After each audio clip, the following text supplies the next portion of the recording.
Good evening, and welcome back to Midnight Echo Radio. Every so often, a story comes in that feels wrong before it even begins, and tonight's is one of them.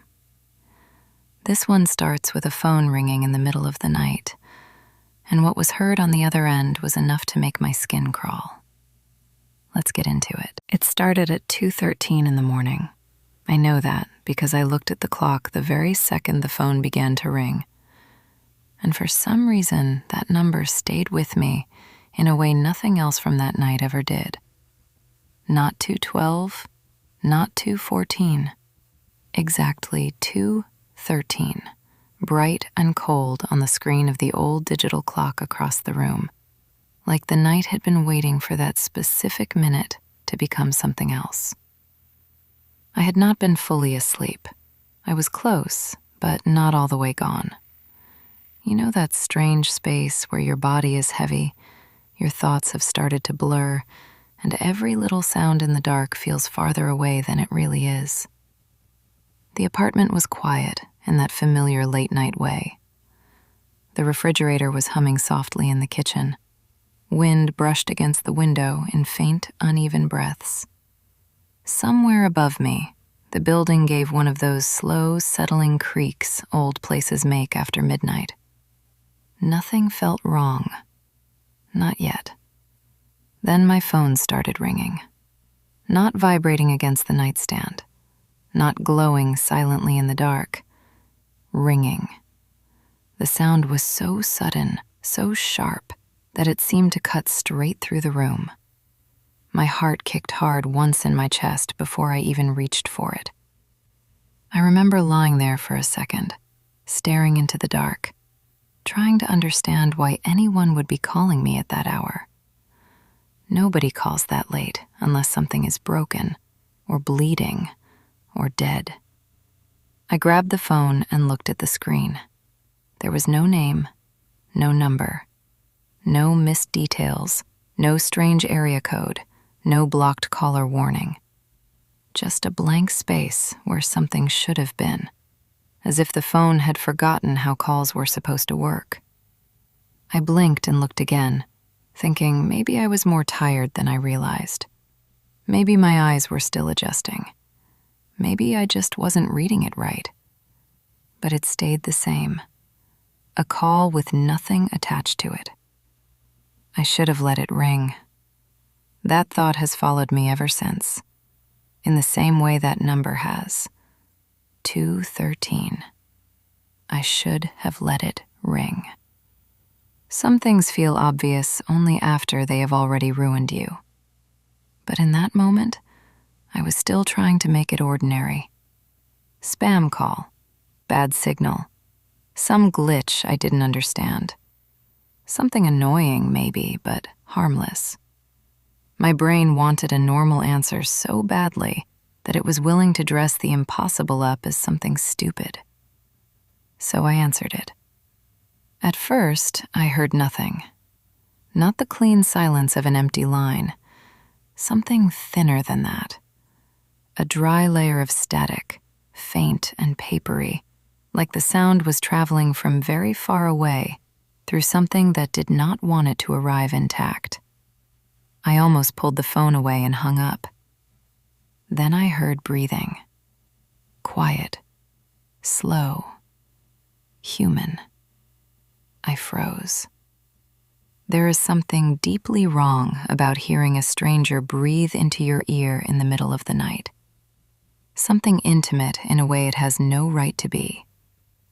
I opened my mouth to say hello, but before I could speak, a voice whispered, "Don't look behind you." It was my voice.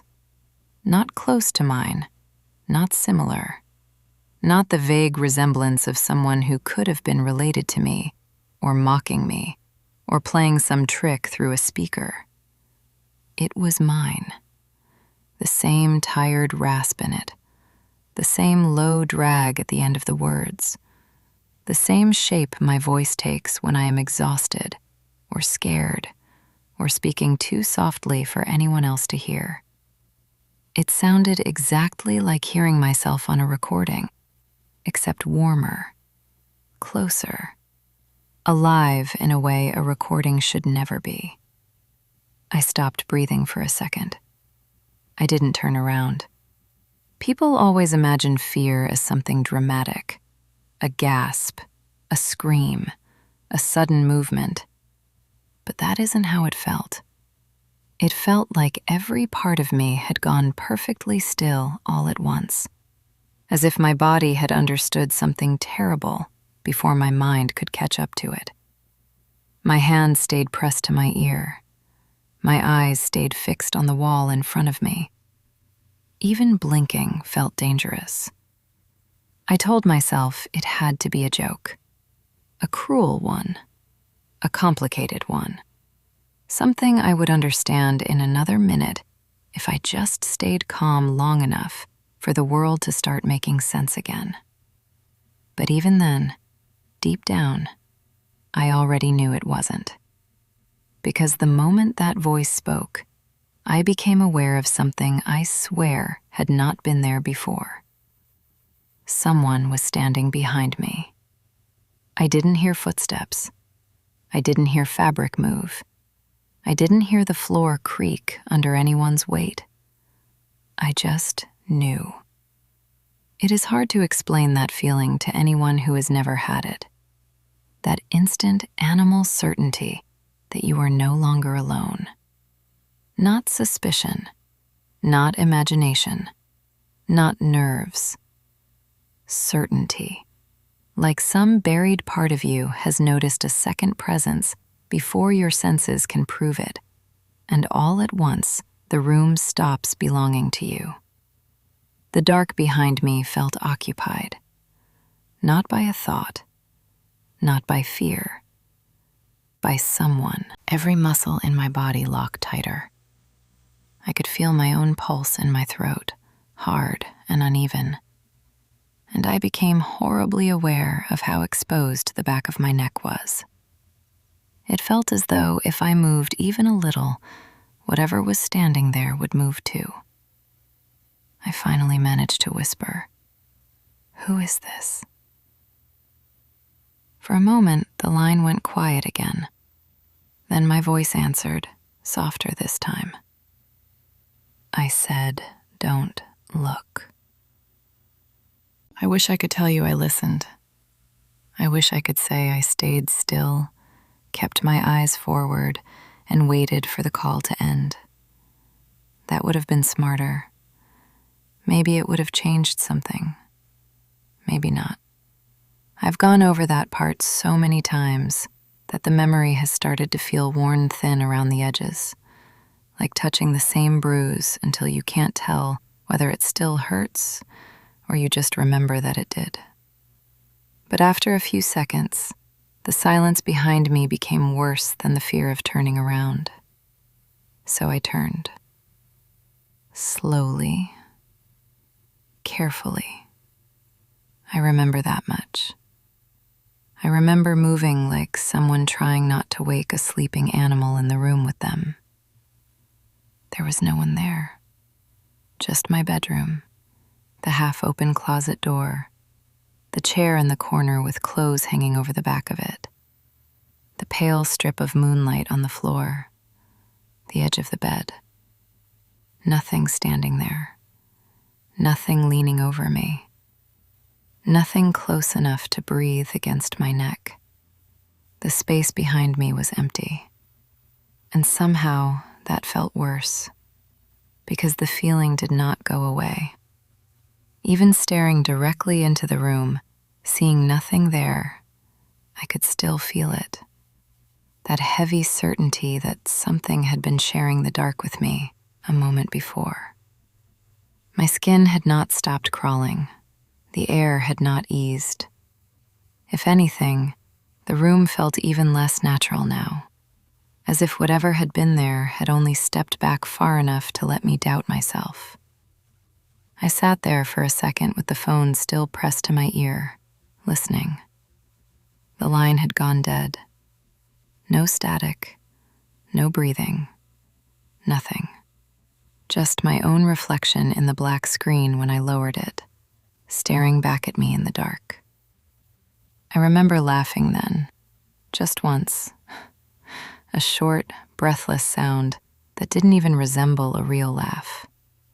It came out of me automatically, the way people laugh at funerals or in hospital waiting rooms when their minds can't find another way to release pressure. I wanted to believe I was embarrassed, that I had scared myself, that exhaustion had stretched a bad moment into something it wasn't. But the apartment didn't feel embarrassed. It felt watchful. I got out of bed and checked the front door first. Still locked. The deadbolt was turned. The chain was in place. I checked it twice, then ran my hand along the edge of the door, as if I expected to find some gap I had never noticed before. Something disturbed, something forced, something that would give the fear a shape I could understand. There was nothing. I checked the windows next. Locked. Every one of them. No signs of tampering. No muddy prints. No lifted screen. Nothing crawling in from outside. Nothing broken. Nothing missing. By then, I had started whispering to myself without realizing it. Little things. You're fine. It was nothing. You're tired. Empty words, really. Not because I believed them, but because the sound of my own voice made the apartment feel less large. The strangest part is how normal everything looked. That's what I keep coming back to. The kitchen light switch was where it had always been. The dishes in the sink were mine. My jacket was still slung over the back of the couch. The book on the coffee table was face down where I had left it earlier that night. Every object was familiar. Every room unchanged. But familiarity can turn on you very quickly. There's a point where ordinary things stop being comforting and start feeling rehearsed, like a stage set. Like the room is only pretending to be your room, because something inside it knows that's what you expect to see.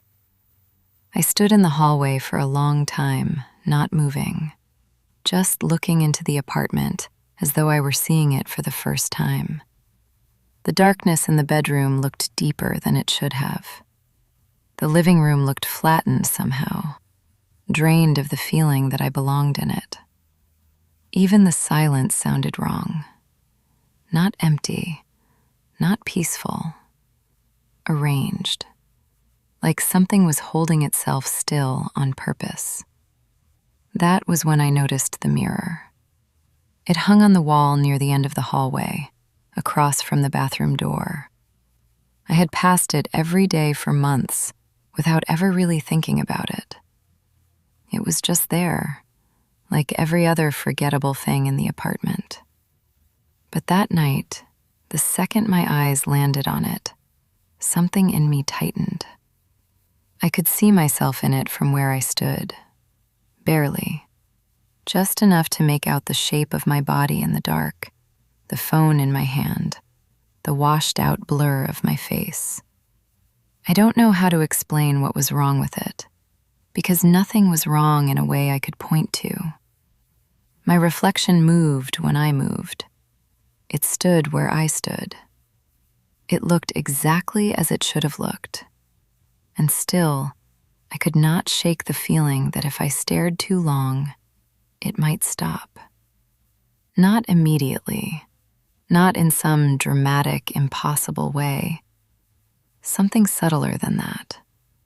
Something almost polite, like it might wait until I relaxed, until I convinced myself I was being stupid, and only then decide not to follow me anymore. I looked away before I could find out. That was the moment I realized the apartment no longer felt like mine. It had all the right walls, all the right furniture, all the right doors, but the feeling of ownership had gone out of it. Have you ever walked into a place you know well and suddenly felt, without reason, that you should not be there? Not that you were unwelcome, Something stranger than that. Like the room had accepted your absence more easily than your presence. That was how it felt. As if while I had been lying half asleep in bed, something had entered the apartment and settled into it so completely that now I was the one standing in the wrong place. I don't know how long I stood there listening to nothing. Maybe a minute, maybe longer. Time felt thin by then, untrustworthy. Then, from the bedroom, I heard a soft sound. So small, I almost convinced myself I had imagined it. The faint drag of something moving across the carpet. Not quick, not clumsy. Slow, careful. Like someone taking one deliberate step in the dark, trying very hard not to be heard. I stopped breathing the moment I heard it. Not because the sound was loud. It wasn't. If anything, that was what made it worse. It was the kind of sound a person only notices when every part of them is already listening too hard. A small disturbance in the dark. A soft drag across the floor. A single movement made by something that knows exactly how much noise it can afford to make. I stood in the hallway with the phone in my hand and listened. Nothing. No second step. No voice. No shift of fabric. Just the apartment holding its breath with me. For one stupid second, I almost convinced myself it had come from somewhere else. Pipes in the wall, a neighbor upstairs, the building settling, anything distant, anything harmless. The mind will do that to you when the truth is too ugly to touch all at once. It will hand you thinner lies and beg you to wear them. Then every light in the apartment went out. Not flickering, not dimming, not one room at a time. Everything. The kitchen light vanished. The glow from the microwave clock disappeared. The lamp beside the couch died. Even the faint line of light under the bathroom door was gone before I had fully registered that it had been there at all. 1 second I was standing in shadow, and the next I was standing in something thicker than darkness. Something immediate, complete. I think I made a sound then. I'm not sure. A gasp, maybe. Something small and involuntary. My thumb hit the side of my phone, and the screen lit up in my hand. That pale little square of light should have made me feel better. It didn't. It barely reached the walls. It lit my fingers, my sleeve, the edge of the hallway floor, but everything beyond it seemed to pull back into blackness so deep it no longer felt empty. It felt occupied. The dark was no longer just the absence of light. It had shape to it now. Weight. Intention. And then I heard it again. From the bedroom. A footstep. Bare skin against carpet. Slow. Then another. By that point, I was pressed so hard against the hallway wall that my shoulder was beginning to ache. I could feel the cheap paint cold against my arm through my shirt. I didn't move. I couldn't. The only thing in my body that seemed capable of motion was my heart, pounding so violently that I could hear it in my ears. I lifted the phone a little higher and aimed the light toward the bedroom doorway. The beam shook in my hand. At first, it caught nothing. The edge of the wall, the frame of the door, a patch of floor, the side of the bed. All of it looked flattened and wrong in that weak white light, stripped of any softness. Familiar things made hostile by angle and shadow. Then my phone chimed. The sound was so sudden I nearly dropped it. I looked down. New voicemail. That made no sense. I had not hung up long enough for a voicemail. I don't even remember the call ending properly. But there it was on the screen, bright and impossible. What I remember most clearly is the timestamp. Received, 2:16 a.m. I looked at the clock on the phone. It was 2:13. For a few seconds, I could not make my mind accept what I was seeing. I stared at it, waiting for the numbers to correct themselves, for some part of the screen to shift and become normal again. But the timestamp stayed where it was, 3 minutes ahead. A voicemail from a moment that had not happened yet. The apartment went quiet again. And in that silence, with the bedroom dark ahead of me and that impossible message glowing in my hand, I did the worst thing I could have done. I pressed play. At first, all I heard was breathing. Fast, wet, ragged breathing, torn apart by panic. The kind that comes from someone running, or sobbing, or trying very hard not to scream and failing anyway. Then I heard my own voice. Not the calm voice from the call. Not the whisper that had told me not to look behind me. This voice was breaking. "If you hear this," it said, breathless and shaking, "do not let it see your face. Do not speak to it. Do not let it..." A loud bang cut through the message. Something heavy striking wood, or a wall, or a body hitting the floor, I couldn't tell. Then came the screaming. My screaming. It is a terrible thing to hear your own voice in real fear. Not performed fear, not surprise, not pain you can still think through. I mean the kind of fear that strips everything human and recognizable out of the sound until what is left is pure instinct. Animal panic. Raw and desperate and ugly. I nearly dropped the phone anyway. But beneath the screaming, there was something else. Another voice. Very low. Too low to make out the words. It was speaking calmly over the noise, almost gently, and that was somehow worse than the screaming. I strained to hear it, but the sounds tangled together. My sobbing voice, the impact noises, something dragging across the floor, and beneath all of it, that second voice, patient and close, as if it had all the time in the world. Then the voicemail ended. The screen went still. In the silence that followed, the bedroom door moved. Just a little at first.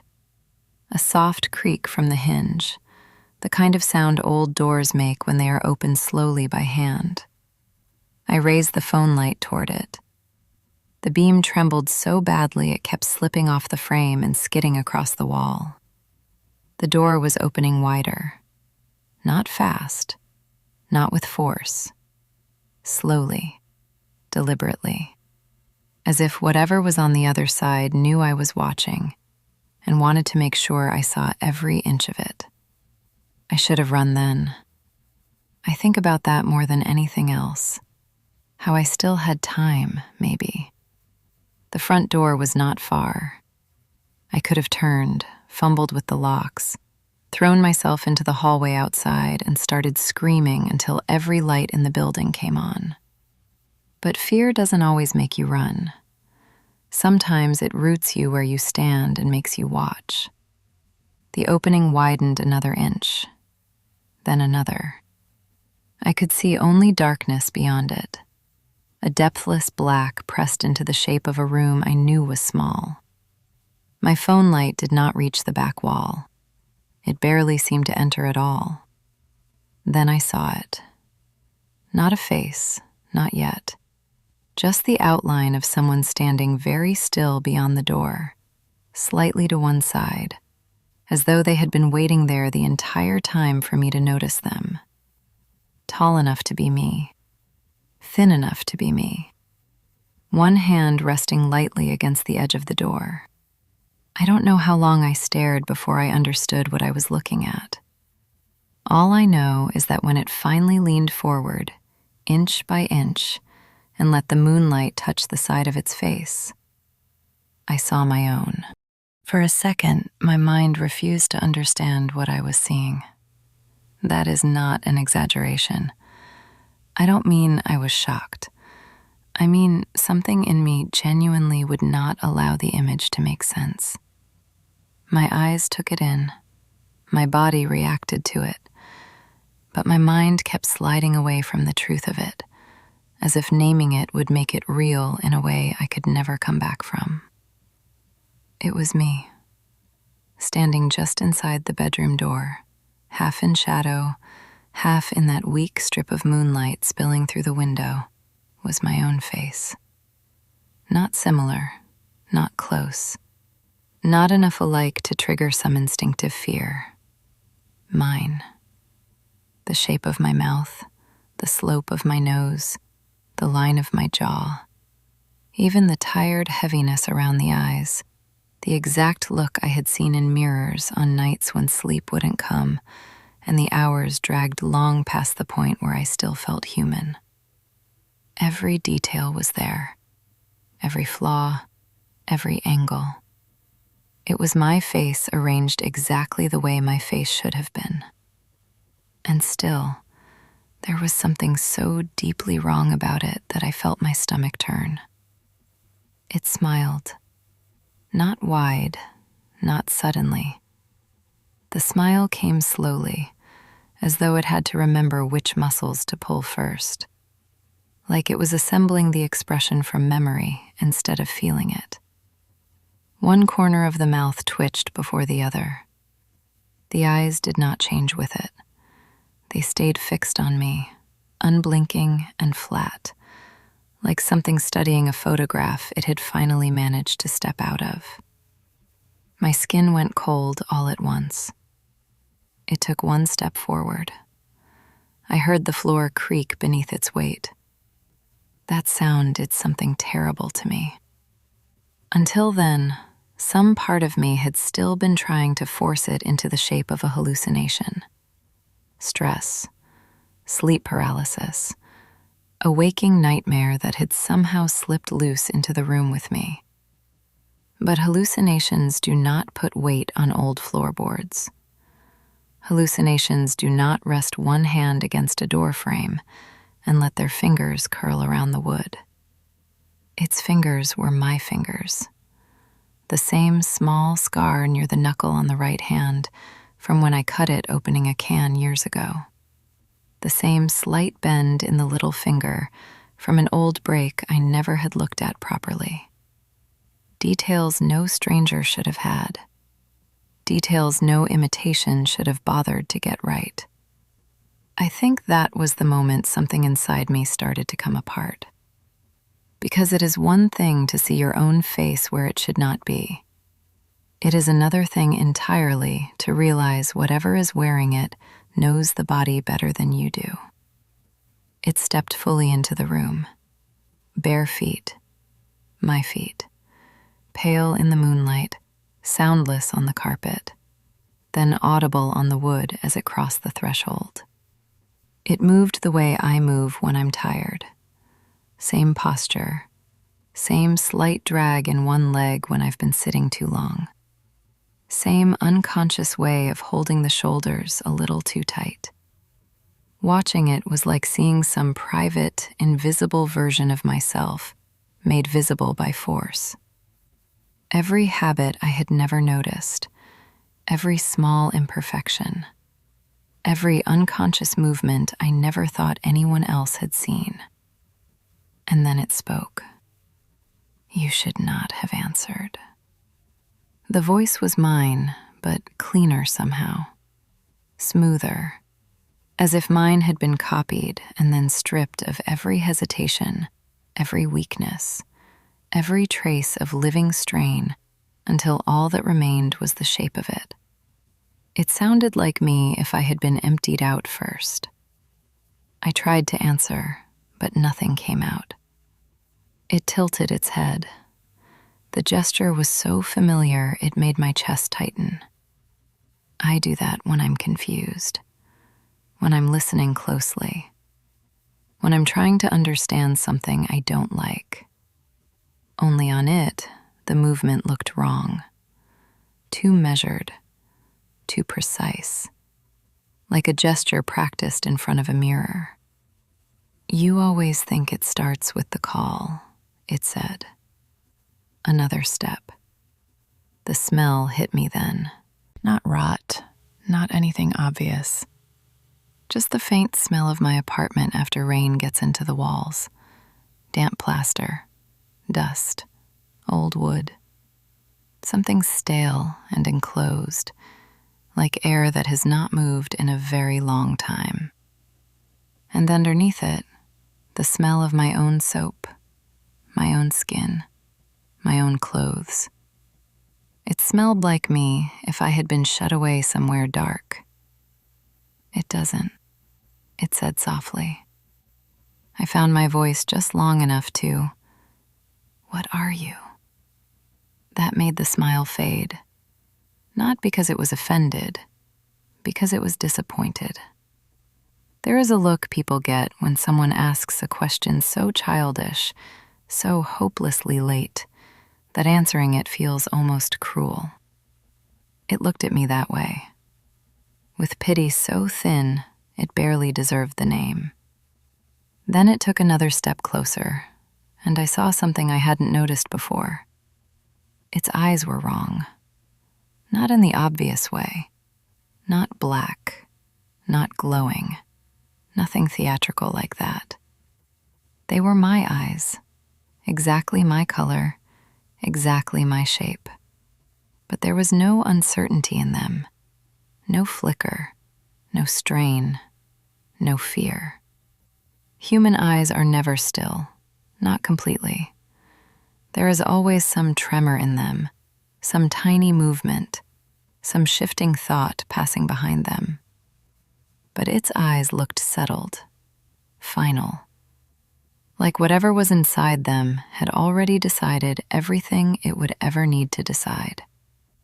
Then it said, very gently, "You were never the one who answered the phone."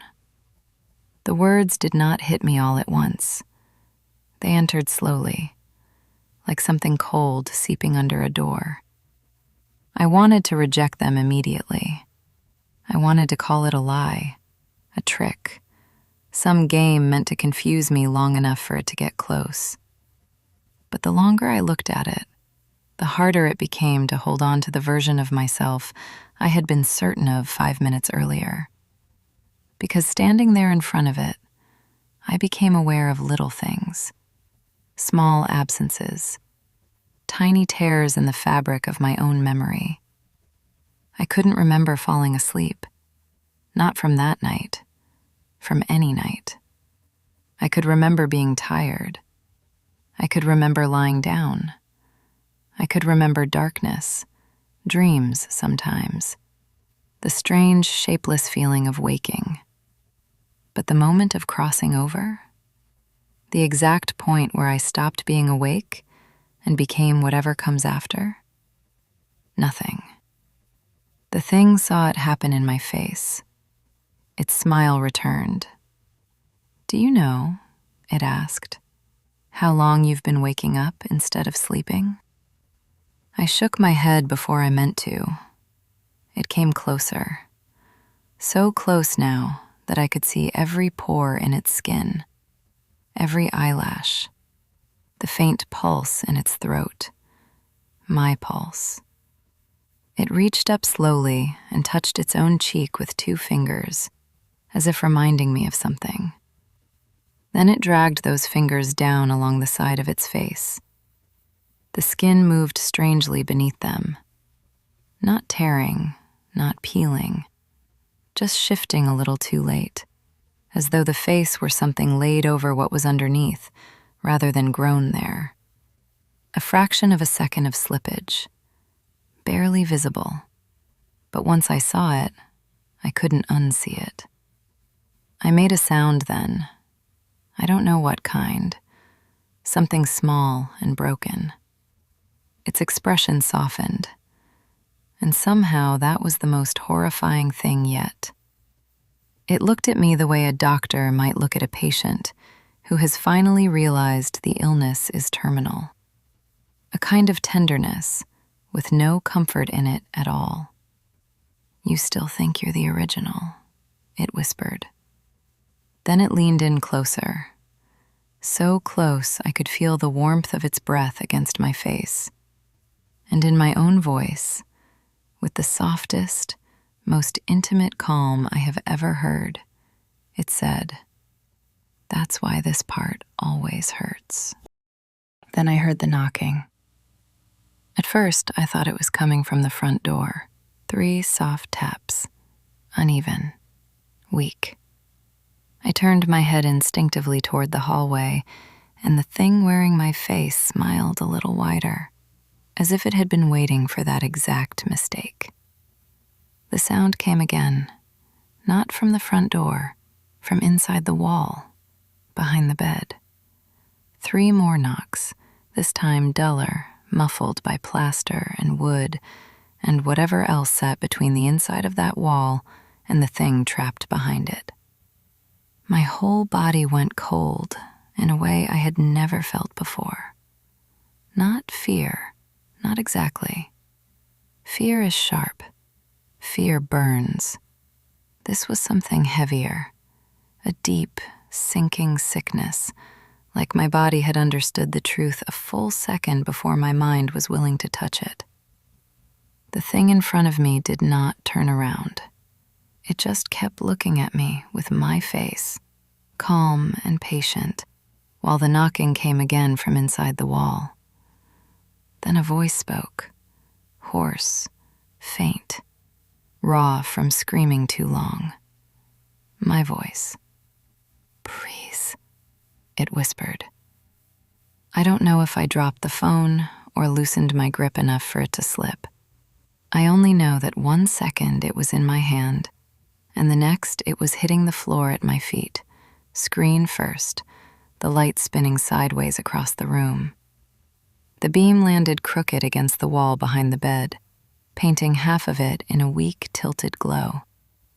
And from somewhere inside that wall, I heard myself start to cry. Not the clean, dramatic kind of crying you hear in movies. This was wet, broken, exhausted crying. The kind that comes after the body has already spent too long in terror and has nothing left except the sound grief makes when it finally gives up trying to be dignified. "Please," the voice said again. "Please don't let it stay." I couldn't breathe. I stared at the wall, then at the thing in front of me, then back again, like moving my eyes fast enough might somehow make one of them less real. The wall voice sounded real. The thing in front of me looked real. The panic inside my chest was real. The pulse in my throat was real. My own thoughts, fractured and slipping as they were, still felt like mine. That was the horror of it. Not that one of us was fake, that both of us felt real enough. The thing finally glanced over its shoulder toward the wall with an expression so tired it almost made me sick. Not dramatically, not with annoyance, with the familiar weariness of someone living beside a noise they had long ago accepted they could not stop. "It always does this part," it said quietly. Then it looked back at me. I think some part of me was waiting for it to attack, to lunge, to tear itself open and show me some impossible shape underneath all that stolen skin. But it didn't. It didn't need to. It had already done something worse. From behind the wall, my voice started pounding now. Not hard, not enough to break through. Just frantic little impacts, over and over, skin and bone and desperation striking something solid that would not give. "Please," it sobbed. "Please listen to me. It took my face. It took my voice. I'm still here. I'm still... The rest dissolved into sobbing. I shook my head without meaning to. Not at the thing. At both of them. At the room. At myself. This couldn't be happening. It couldn't. There had to be a trick in it somewhere, some missing detail that would pull everything back into the world I understood. But the longer I stood there, the less certain I became that I had ever understood that world at all. Because once the idea had entered me, once it had been spoken aloud, I couldn't stop seeing the places where something in me had always been wrong. The lost time, the strange mornings, the nights where I woke with the feeling that I had come back from somewhere, even though I could never remember where. The moments in mirrors when my own face had looked familiar but not immediate, like seeing someone I knew very well from a distance. The thing stepped closer.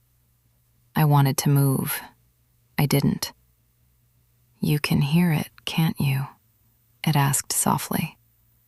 I didn't answer. Its eyes stayed on mine. The difference. Another weak, frantic thud came from inside the wall. The voice behind it was still begging now, but I had started noticing something I wish I never had. The sound of it was wrong too. Not fake. Worse. Distant. Like listening to yourself on a voicemail after too much time has passed. It still sounded like me. It still hurt to hear. But some awful instinct in me had begun to separate it, to file it away as something farther off, less immediate than the thing standing in front of me, breathing my air with my lungs. The realization hit me so hard I nearly folded. The thing saw it happen. Its expression changed then, and for the first time all night, it looked almost compassionate. That was the moment I understood this had happened before. Not necessarily in my apartment, not necessarily to me, but before. It knew the shape of this realization too well, the timing of it, the way it settled into a person, the way the truth did not arrive all at once, but in pieces, until the mind could no longer keep itself whole around them. I whispered, "Which one of us is real?" The voice in the wall started screaming the second I said it. Not words at first, just a sound of pure panic, as if it understood instantly that the question itself was the end. Then words came tumbling after it, broken and fast and almost impossible to follow. I am. I'm still here. Please, don't listen. Please, you have to believe me. You have to." The thing in front of me closed its eyes, just for a second. When it opened them again, it looked at me the way someone looks at an injured animal they cannot save. Then it said the cruelest thing I have ever heard in my own voice. "Does it feel different?" I stared at it. It took one final step toward me. So much of being yourself is memory, voice, habit, fear, want. You still have all of that. So tell me. It leaned down until its forehead almost touched mine. Does it feel different being the wrong one? Behind the wall, the screaming turned ragged. I wanted to deny it. I wanted to fight. I wanted to claw at the plaster, tear the room apart, force some answer out of the night before it closed over me completely. But I couldn't, because some part of me already knew. Not in words, in instinct, in the awful, quiet place where truth arrives before language can soften it. The thing in front of me felt immediate. The voice in the wall felt far away. And whatever I had been when the night began, Whatever version of me had once belonged to this apartment without question, I could feel that certainty slipping further with every breath. The crying behind the wall weakened. The pounding slowed. Then came one last desperate strike from inside the plaster, hard enough to make the picture frame above the bed tremble against the wall. "Please," my voice whispered one final time. "Don't let me." Not gradual silence. Not the kind that follows crying when a person is trying to regain control. This was different. This was the silence of something ending. The room changed the second it happened. I felt it. The pressure that had hung in the air all night eased. The apartment settled around me with a long, invisible exhale. The corners of the room no longer seemed to hold their breath. The darkness lost some of its weight. Even the walls felt still again, as if whatever strain had been passing through them had finally gone quiet for good. And worst of all, the place felt familiar, comfortable, mine. I started to cry then, though no sound came with it. Tears just ran down my face while the thing in front of me watched with my eyes and my patience and my mouth. Then it reached up and touched my cheek. Its hand was warm, not corpse cold, not unnatural. Warm, steady, human. My skin recognized the touch before my mind did. It wiped one tear away with its thumb and gave me a small, tired smile. Then, in my own voice, it said, "There, now you can stay." I don't remember it leaving the room. I remember it being there, then not being there. No footsteps, no door, no final look, just absence. By morning, the power was back. Every light worked. The microwave clock blinked 12 o'clock in the kitchen. The chain was still on the door. The windows were still locked. My phone showed no incoming call, no voicemail, no unknown number. Nothing at 2:13. Nothing at all. The wall behind the bed was solid, untouched. No cracks, no blood, no marks from fingernails, not even the suggestion that anything had ever been inside it. If I had not still been shaking, I might have convinced myself it had all been some impossible dream. But even now, I know what happened, because the worst part didn't end that night. It followed me, in little ways at first. The way my reflection seemed more natural afterward, not less. The way the apartment felt easier to move through, as if my body no longer had to think about where anything belonged. The way sleep changed, or maybe the way waking changed. I stopped having that strange feeling in the mornings that I had been dropped back into myself from somewhere far away. I stopped feeling that thin seam between memory and presence. Everything became smoother, closer, more immediate, like a key settling all the way into the wrong lock. And some nights, very late, when the whole building is quiet and the wind presses softly at the glass, I still hear it. Not often, just enough. A faint sound from somewhere behind the walls. Not pounding anymore, just a small, irregular scratching, like a fingernail tracing the inside of the plaster. Waiting. And when the phone rings after midnight, I never let it ring more than once. Because deep down, somewhere underneath everything, I can still call myself. I am terrified that one night I'll answer it and hear my own voice, weak and far away, begging to be let back in. And that is where tonight's story ends.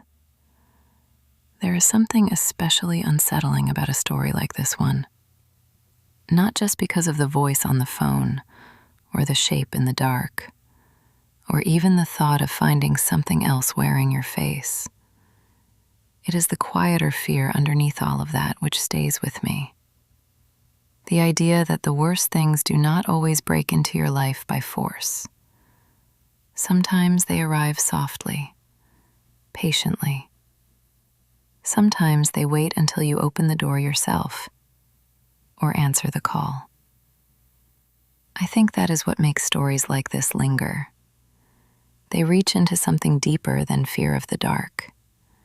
They touch the fear of being replaced, of being known too well, of looking at your own reflection and, for just a second, wondering if it has always belonged entirely to you.